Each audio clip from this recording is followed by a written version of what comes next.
Bonjour Mandrika. Bonjour madame, pardon monsieur. Ça commence très concombre masqué dans l'ambiance. Vous êtes le créateur génial du concombre masqué, immortel et immoral, c'est vous-même qui l'avez dit. Oui. Comment est née cette histoire complètement dingue d'imaginer les aventures potagères d'un concombre? Vous savez, nous vivons dans un monde actuellement où on nous dit absolument il ne doit plus y avoir de différence des sexes. C'est contre le principe d'égalité et de fraternité. Donc moi je pense que j'ai été influencé par cette idéologie en créant un légume qui n'a pas de sexe. Ah oui, exact. Et c'est parti comme ça. Mais je pense, oui. Donc alors forcément tout se passe dans un potager. Forcément, oui. Et il s'en passe des trucs dans un potager. C'est un modèle réduit du monde réel en fait, c'est ça? Oui, c'est ça. Je crois que c'est un modèle réduit du monde réel, c'est-à-dire de l'absurdité du monde dans lequel nous vivons. C'est exactement ça, voilà. Il est né en quelle époque, à quelle date et précisément la toute première apparition du concombre? Il est né juste un peu après la guerre de 39-45.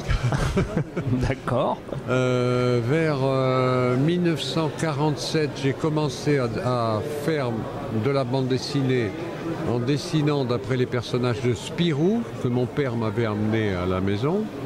Et ensuite, j'ai lu tous les illustrés qui sortaient à l'époque de BD et je me suis mis à faire de la BD dans mes cahiers d'écolier au lieu d'écouter le prof. Ça vous a bien réussi, vous avez bien fait, je trouve. Ouais. En tout cas, on est en 2016, donc quand même quelques années après. Le concombre est toujours là et il connaît toujours autant de succès. Comment vous expliquez la longévité de ce personnage invraisemblable? Pourquoi ça plaît autant cet humour absurde en 2016? C'est immortel, c'est invariable, c'est constant je ne sais pas exactement, je ne sais pas pourquoi. Je me pose des questions, mais j'ai l'impression que comme dès le début, il n'a fait que montrer son étonnement devant la folie qui mène le monde fou dans lequel nous vivons, qui est dû au fait que tous les hommes sont fous. Mais comme ils sont tous fous, ils ne peuvent pas se rendre compte qu'ils sont fous, puisque c'est la norme. Eh bien, moi, j'ai toujours eu une difficulté à comprendre qu'est-ce que je fais là? Qu'est-ce que c'est que ce monde absurde?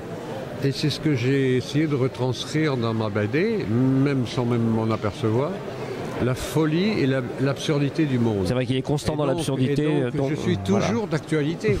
ça reste vrai, voilà. Alors par contre, on va avoir l'ultime vérité du concombre masqué dans le dernier opus.